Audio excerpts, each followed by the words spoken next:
Support comes from the Missouri Forest Products Association, saluting Earth Day on April 22nd with an ongoing commitment to help offset carbon emissions with sustainable harvesting of Missouri forests. Details at choosewood.com.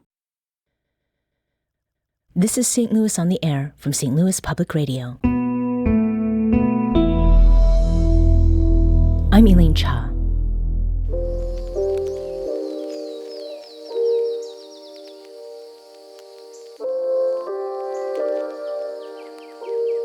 In a corner of the Missouri Ozarks, there's a place known as Pioneer Forest. The sunlight there warms an incredible array of biodiversity. All this life, from songbirds to scorpions, thrives today largely because of what's not there: trees. For some 60 years, a dense crush of red cedar trees cast shadow on the ground all around the area. But in recent years, conservationists have rolled through 19 acres of the forest, cutting back decades of tree growth. Removing swaths of trees may not sound environmentally friendly, but what that canopy shrouded was its own kind of special environment, an Ozarks glade, a place of vast natural beauty that existed long before those trees moved in. To talk about why it can be a good thing to do some arboreal clearing, we have botanist Neal Humke. Neal is the Land Stewardship Coordinator at the LAD Foundation, which manages the land of the Pioneer Forest. Neal, welcome. Thank you. And also here is Robert Langellier, who wrote about the efforts to clear trees from the Pioneer Forest in a recent opinion column published in the New York Times. Robert, it's great to have you. Thanks. Hi, Elaine. It's nice to be here. Now, we're going to talk first about why it's actually a good thing sometimes to clear trees from an area. Neal, tell us a bit about Pioneer Forest. Where is it? Pioneer Forest is based down in the core of the Ozarks. Our founder, Leo Dry, purchased the core of what we have as our lands today, back primarily in the 1950s and 60s, and which today we have nearly 150,000 acres. We're the largest private landowner in Missouri. Mm-hmm. His goal, and now our goal as the LAD Foundation, is to both protect the environment, but also to sustainably harvest timber on Pioneer Forest. Mm-hmm. And we do that in a single tree selection way in which the forest canopy is kept intact. And that work, how long have you been involved with this? I've been involved with LAD and Pioneer Forest for about 13 years now. Okay. And over time, has the nature of your work changed, or has it remained relatively the same? You know, I work on the ecology team side, not the forestry side, but it's been an interesting project. You know, we do ecological restoration. That takes a lot of hands-on work, as noted in Robert's article. Things like prescribed fire, active tree cutting, and mm-hmm. things like that. And you have a goal that runs about every 20 years. Is that right? Yeah, that's related to the timber harvest and mm-hmm. forest management side. The goal is to enter those stands and harvest timber about every 20 years. And they only harvest a very small percentage of the trees each time, mm-hmm. so it's keeping the forest intact. But it is also keeping the economy going too. Like we sell timber, we make money off of that, and it helps loggers and local economies. Mm-hmm. Now, Robert, how did you end up working and cutting with Neal 5 years ago? Yeah, well, Neal gave me my first real job in conservation. A bit of a hybrid journalist and conservation employee, so I'm decent at both, but not a master at either. And just to, some context for LAD, that's in Pioneer Forest, it's a very unique organization. It's a bit counterintuitive to be, harvesting trees, but also doing doing forestry or logging, and then also ecology. A lot of people see those things as very different, almost opposite. And it's very rare to find an organization like Pioneer Forest, LAD Foundation, that are taking care of the ecology of an area, but also embedded in the community. With their forestry practices. So, I just kind of came on 5 years ago as a seasonal employee for their one of Neal's winter seasonal crews, where we do prescribed fire, and we cut these cedar trees off the glades. He was. I had essentially no experience coming in, but he was foolish enough to invite me to come on. Yeah. And here you are together now. And that work is not just cutting down a few trees. It was quite a lot of them, wasn't it? Yeah, the glades themselves, due to their history of not having prescribed fire, have grown up into, and eastern red cedars are a native tree. It's just that these on glades like this, they shouldn't be this dense or so plentiful. So you can picture 100% shade, something you can't really even walk through. It's just really dense. Mm-hmm. And the individual trees aren't that large, but there's just so many of them. And when we cut them down, it's limbing them up and then pile burning them. So it's not just felling them. Because the true biodiversity of the site that we're managing for is really in the ground and on the ground. It's the forbs, the wildflowers, the grasses. And those things are still there and persistent under those cedar trees, but they need the sunlight in which to just flourish and come back. Right. And so much of what you're talking about, it was covered in the New York Times opinion piece that was written by you, Robert. What was it that brought that piece about, and why did you want it to go into that kind of publication? It's something that is not very well known, even in the regional scale. Around Missouri, people are not particularly familiar with this landscape type called glades. Because they're small and they're scattered about mostly the southern half of the state. You don't typically run into a glade every time you walk into the woods. It's one of our rarest ecosystem types in Missouri. It's these small, patchy grasslands. So, but they harbor an immense amount of our diversity. So they are, from a biodiversity perspective, incredibly important to our region. And yet they fly under the radar. Mm-hmm. So to me, it was important to basically raise awareness to these grasslands. And there are, to zoom out a little bit for a broader context, there's a bunch of other different types of grasslands, similar to glades, but different types, scattered all the way across the southeastern United States. And so the goal for, this New York Times piece was to raise awareness for all of these different grassland types, not just glades, but, bogs, marshes, fens, meadows, all these different coastal plains and other different types of grasslands. Because we're talking about, basically a fourth of the contiguous United States. So it's, at that scale, you're kind of, maybe approaching the national level of importance of getting people to pay attention to these weird, bizarre, unknown grasslands. Right. Now, the one in the Ozarks in particular, we played a little bit of audio at the beginning of one of the birds that makes its home in the Ozarks glades. It was the yellow-chested chat. Yeah, the yellow-breasted chat. Yes. That's just a bird that I think likes shrub and open habitat. Another bird I see a lot in restored glades is the prairie warbler. Birds in general, and native birds have seen a decline over the past several decades, and that's one of the key benefits of restoring fully any natural area is just the insects can survive, which feed the birds, and it's just a more holistically well-managed system. Yeah. We did hear the birds at the beginning, but what is it like to walk through a glade? What do you notice? What do you hear? What do you see as you move through them?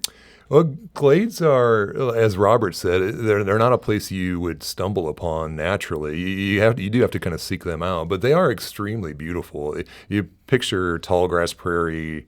It's got a very seasonal bloom dynamic. So, in May and June, you may see echinacea, purple coneflowers, and then that seasonal progression is very, very pronounced, and it's just a very beautiful place. They can also be extreme places. There's things like briars, and you need to prepare yourself. Rocky and steep, but also beautiful. A place of enjoyment for sure, especially for naturalist types. Right.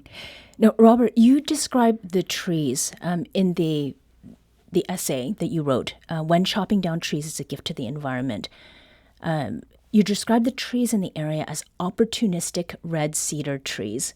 We don't often see opportunistic in relation to trees, but what is it that makes them that? Why did you characterize them that way? Thanks for asking. That's a nuanced question. In essence, every species on Earth is opportunistic, right? So it is a weird way to characterize it. And you're opening this box of this contentious issue of terminology in our field, which is a lot of people call these red cedar trees invasives. Because they're coming in and they're moving into an ecosystem where we think historically they did not belong. So we tend to call them invasive. Now, invasive first of all, it's a weird word in general because for me it implies like it's like a militaristic term. Sure. Which I don't like using terms like that for ecology. But it also implies that it doesn't belong in our region, which is not true. I mean, something like bush honeysuckle is another common invasive in our region of Missouri, and that did come from, I believe Asia. It's not from even America, or even this continent. Eastern red cedar, on the other hand, is native to Missouri across the state, so it does belong here, and it even belongs to some extent on glades. So to call it invasive is weird. To call it opportunistic is a little bit better. Okay. But we're always searching for better terminology for these types of things. There's almost a sort of moral judgment that goes with invasive or opportunistic. Now, you did also write that scorpions are one of the native species of a glade. Somehow that does not strike me as a Missouri animal. Like I think of Arizona or other places like that. Are scorpions making a return, or have they always been there, just not as visible? They've always been here, and it's not a scorpion's not something you will readily see like during the daytime. That they're under rocks because glades are open sun and usually really hot. So they're seeking refuge under rocks. And our native bark scorpion is very small. It's just a few inches long and very hard to see. They're camouflaged and. They're a native species, and I think have always done well on those types of habitats. And do you have a favorite glade resident, Robert? That's a good question. A favorite glade?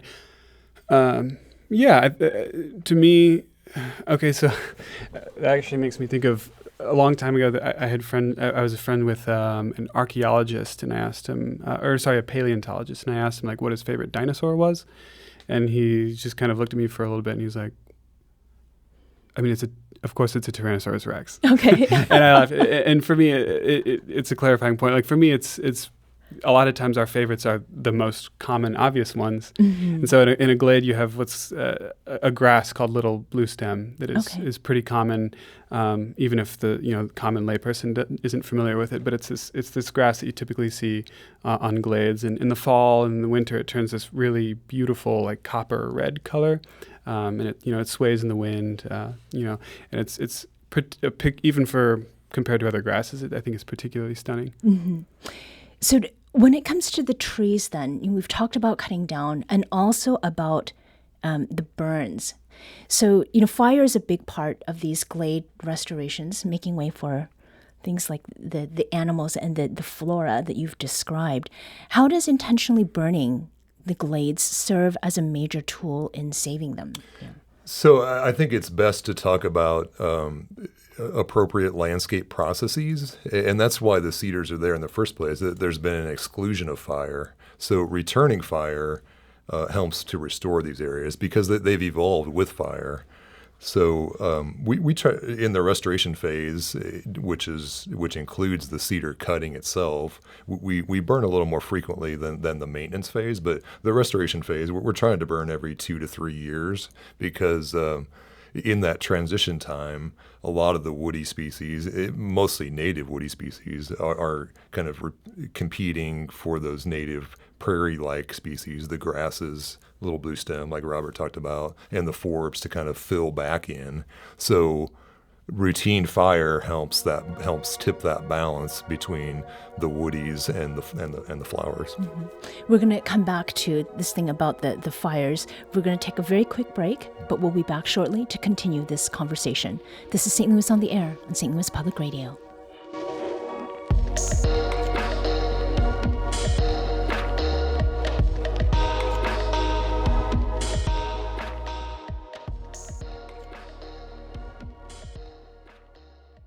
Support comes from the Missouri Forest Products Association, saluting Earth Day on April 22nd with an ongoing commitment to help offset carbon emissions with sustainable harvesting of Missouri forests. Details at choosewood.com.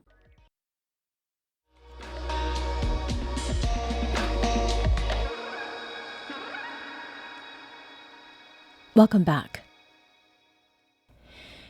Before the break, we were talking about controlled burns. And Robert, you've worked with hotshot fire crews fighting some of the worst wildfires in recent history on the West Coast. And that's actually where I moved here from several years ago. Did that experience affect how you see these glades and how the glades are managed?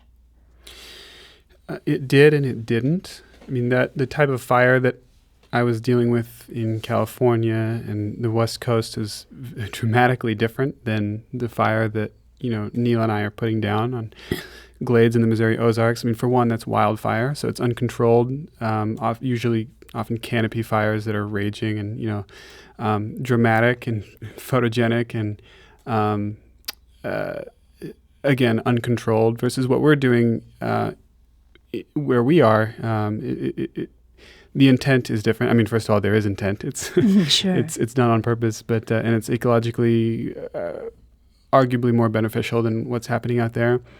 One thing that it did show me is that fire is very different in different regions, and we are still in America. We're coming to an understanding that fire can be good, a collective understanding, and that's good. There's a lot of PR in favor of fire across the country, but a lot of times that is treated as a sort of a blanket concept that fire is good everywhere all the time. And that's not always the case. Even in the Missouri Ozarks, there's definitely a lot of situations where fire is inappropriate based on timing and location and a lot of other things.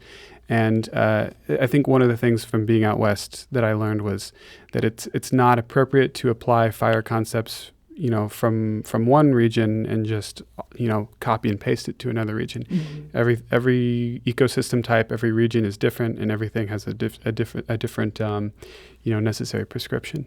So taking, I guess, a step back or up, the bigger picture of glade restoration, grasslands, the effort to restore glades and grasslands is bigger than just this section of Ozark forest. And you write how these environments serve as habitat corridors for animals, and this presents what you call one of conservation's trolley problems, the choice between habitat corridors that protect large swaths of moving life and disconnected sites that harbor extremely rare species. Talk with us about that challenge of habitat corridors, and why did you compare it with that trolley problem, which is like a shorthand way of saying either choice is going to create some harm? Mm-hmm. Yeah, I think a good example is talking to, I apologize for naming names, but the Nature Conservancy is one of the the biggest land conservation and restoration organizations in the world.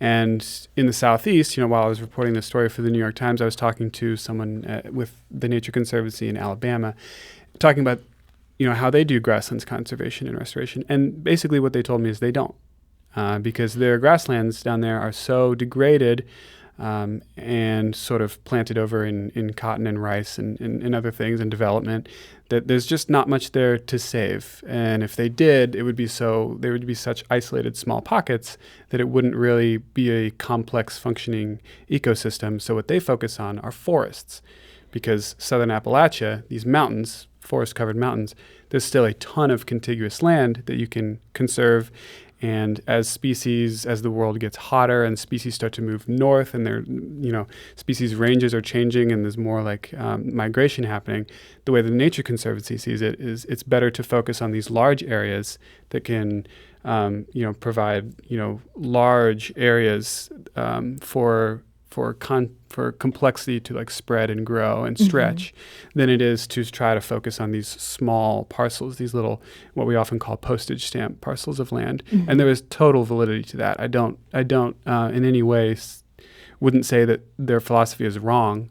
I would just say that it's, a lot of these pockets we're talking about are things like glades that have a lot of species that only exist there and don't exist in other ecosystem types. So it would be kind of a tragedy, in my opinion, to, for lack of a better phrase, throw these areas into the garbage bin of ecological history and future. So they've essentially decided that they're past a point of no return? Yeah, some of them. So to build off the idea of these importance of these Missouri glades and migration, I oftentimes see monarchs coming through the Ozarks in May and September, October. We do have resident monarchs, but these glades are very rich in floristic diversity, and that's nectar for those monarchs. We have a lot of different native milkweeds that grow on glades. So I just see. I see them in particular use our glades while they're passing through. Yeah. And another example that does not work so well is Robert mentioned in his article the eastern collared lizard. That may be on some of our biggest glades, but it does not do well on the smallest glades. And it's a species that won't migrate on its own because it needs open habitat, which we just no longer have between most of our glades. And I believe there's a photo of that lizard in your New York Times opinion piece, right? Yeah, it's one of the charismatic fauna of our glades. Like the scorpion. We have tarantulas too, and this foot-long lizard. Things that people usually associate with the desert. That are native here to Missouri. It's very colorful. You all should check it out. Now, Neal, your work in the Pioneer Forest. You said you've been there 13 years. It's still in its early stages. So where does it go from here? So in terms of the glade restorations, this removal of the cedar is very labor intensive, and we want to make that a one-time commitment. And to do that, we need to continue with fire, appropriate fire. And for us, that's dormant season fire. So burning when the plants have all their energy underground in the wintertime. And doing that periodically and regularly and artfully, we can keep these glades on a track to restoration. Now, both of you were out in the field yesterday, from what I understand. We're working together as botanists. What is it that you were doing? Can you sort of paint a picture of what your activity was yesterday? Well, I think Robert mentioned it yesterday. One of his favorite things to do is just to lay down a quadrat, a square, and we try to ID everything within that. And as a botanist, that's kind of what we do and what we like, right? We're trying to ID things, and most of which are not even blooming. We're trying to ID them from just a couple of leaves and things like that. But we do that to monitor these sites long term. We oftentimes do monitoring prior to conservation actions. So we would put in plots on a glade like we restored before we cut trees, and then monitor its restoration. And that helps to guide our restoration practices. So it's like a longitudinal sort of study then. Yeah. Are you out there with cameras and that sort of thing as well? I'm out there with my cell phone taking pictures for fun. Okay. Yeah. Oftentimes there is photo monitoring linked to the botanical monitoring. And as botanists, what is it that draws you to these areas? Do you find something special about the glades, Robert? Yeah, I really do. I mean, it's how to put this is. I've worked in other fields, like you mentioned, wildland firefighting, and I've worked in a few other fields as well. And the more time you spend in them, at least in my experience, the less, wonder and engagement I have with them as I get tired of doing that job or whatever it is. In ecology and botany, the more I find the more I learn about each plant, the more new plants I learn. Just yesterday, I learned probably a dozen or 2 dozen new plants. Still, every time I go out there, I'm learning new things. And every time I walk into, let's say, a glade, for example, I am like filled with like more amazement than I was the last time I walked into a glade. And that's not normally how anything in the world works. Right. So as long as that keeps happening, I'm going to continue doing this type of work. So we have a question about a species of glade flower, Fremont's leather flower. Ah, yeah. That's a great one. Yeah. So tell me, what does it look like? I mean, leather doesn't sound particularly appealing, but... Well, I believe they call it leather flower because its leaves are relatively stiff, like leather, and it's a neat one. We unfortunately we do not have them on our glades, but they are found near St. Louis here on glades just south of St. Louis. Okay. And it's a neat plant because when it dries out, the frame of those leaves, the internal structure stays there, and it acts like I think it kind of acts like a tumbleweed, and that's how it. It's just a very interesting plant for sure. And, I mean, your work with the glades, was it accidental or did you want to be working there? That's a good question. Glades are certainly great places to spend time. I've spent time on tallgrass prairies and Midwestern habitats of all types, which each have their own splendor. But glades in particular just are very, very enticing, I guess. And this is something that we've been talking about, and I guess this is a question for each of you. Our show has covered heat. We're talking about that a lot. We've talked a lot about trees, and it seems like everyone is talking about the heat, not just in this country, but all across the world. What stands out to you in this moment about our climate and ecology, and what should we be paying attention to that is not the heat? Oh, well, I would say, on the one hand, glades are very heat tolerant. The species that live on glades are very deep-rooted, like tallgrass prairie species. So fully restored glades are very resilient to heat, and I think they'll do well in a changing climate. Just in general, the best management of any natural area is going to be more resilient to adverse change. Thank you both for coming to talk with us about conservation that has to do with making sure we're taking care of trees in a different way. Neal Humke is the Land Stewardship Coordinator at the LAD Foundation, which manages the land of the pioneer forest in the Missouri Ozarks.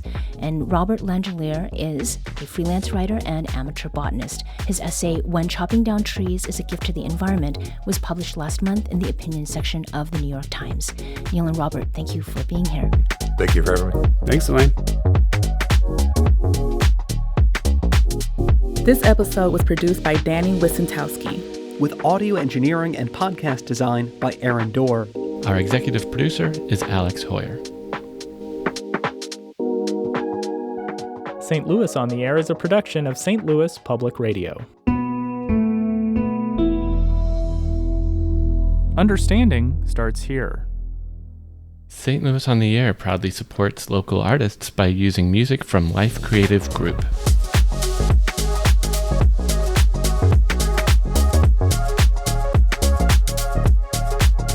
Do you find yourself regularly listening to episodes of St. Louis on the Air? Suggest us to a friend you think might enjoy our conversations, and leave us a review and rating on Apple Podcasts on the App Store. It's the simplest way to help people discover our show. Thank you. St. Louis Public Radio is a member-supported service of the University of Missouri St. Louis.